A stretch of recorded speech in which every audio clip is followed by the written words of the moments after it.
Okay, so update number two here is kind of something new.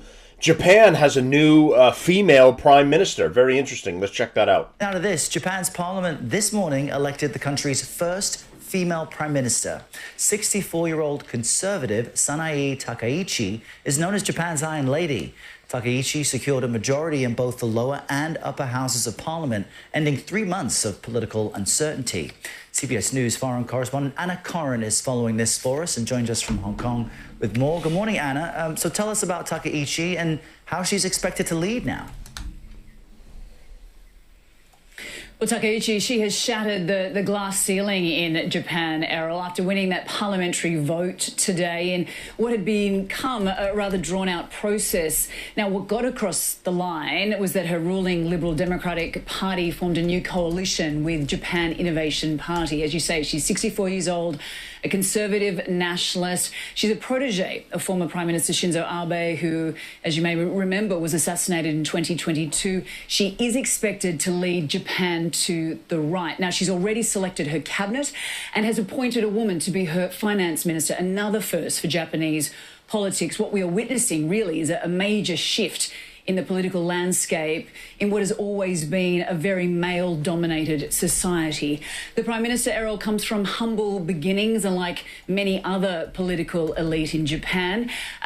An interesting fact about her, she was a heavy metal drummer, rode a motorbike in her youth, and I believe that Iron Maiden is one of her favourite bands. Margaret Thatcher, Britain's first female Prime Minister, is one of her heroes, and she has proven that perseverance pays off. She secured the leadership of her party earlier this month, and that was after her third attempt. So I think the message there is that really you must never give up. And the heavy metal experience, as well as the bike, gives her a bit of edge, dare I say, like from her younger days. But what issues will she face now? I mean, she faced a lot of issues getting to this top job, and it won't be smooth. So what should we expect from her leadership? No, it won't be smooth. And as you say, she's got a lot on her plate. She's expected to be meeting with President Trump later this week or early next week. He's expected to stop off in Japan as part of his Asia tour. Japan, as we know, one of America's strongest allies in the region and of course, one of its largest trading partners. So obviously a lot there to discuss. She will then head to APEC in South Korea, making her debut on the international stage. She believes, Errol, in a stronger Japanese military and has a very hawkish stance on China. Domestically, she's dealing with inflation and slow growth. But, the Japanese currency and markets have responded positively to her appointment in the belief that she will implement her Japan is back policies and stimulate the economy.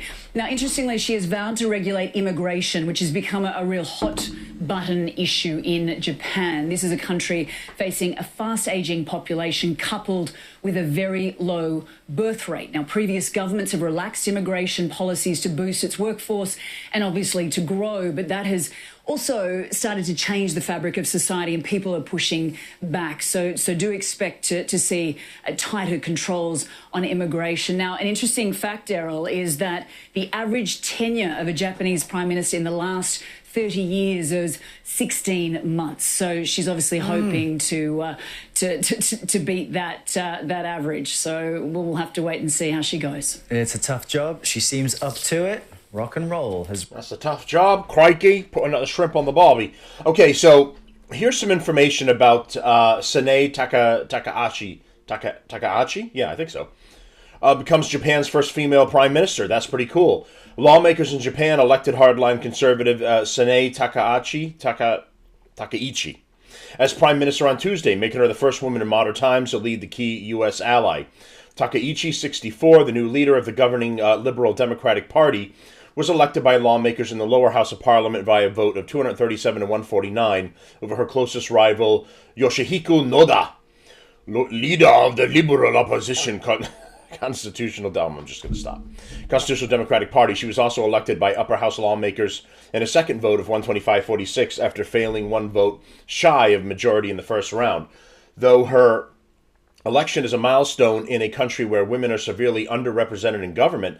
Takaichi enters office with a fragile coalition and facing a number of pressing challenges, including a visit next week by President Donald Trump. A protege of the assassinated former Prime Minister Shinzo Abe, Takaichi advocates a stronger military, tougher immigration policies, and the revision of Japan's pacifist constitution. She is a veteran politician who has served as Minister of Economic Security, Internal Affairs, and Gender Equality. Earlier this month, Takaichi was elected leader of the LDP, which has governed Japan almost uninterrupted since World War II, after running unsuccessfully in 2021 and 2024. Her ascension to prime minister was thrown into doubt, however, after a crucial partner, the centrist party Komeito, left the LDP coalition. To ensure her victory, the LDP signed a deal on Monday with the Osaka-based Japan Innovation Party, or Ishin, that will pull its coalition further to the right. Even with the alliance, Takaichi faces an uphill battle in Parliament, where she falls short of a majority in both houses after the LDP suffered major losses in recent elections amid voter anger over party corruption scandals and the rising cost of living. She emerges from this a diminished leader from the get-go, said Jeff Kingston, a professor of Asian Studies and History at the Temple University Japan campus. Takaichi also faces an early test next week with the arrival of Trump, who's making his first trip to Asia since returning to office.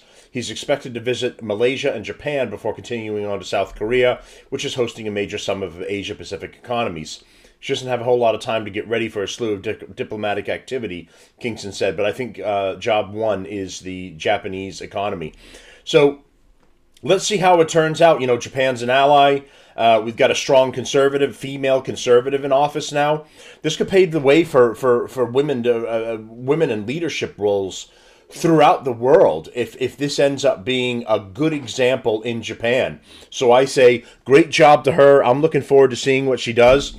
It seems like she's kind of anti-LGBTQ plus minus divided by sign, which puts her up another peg in my book.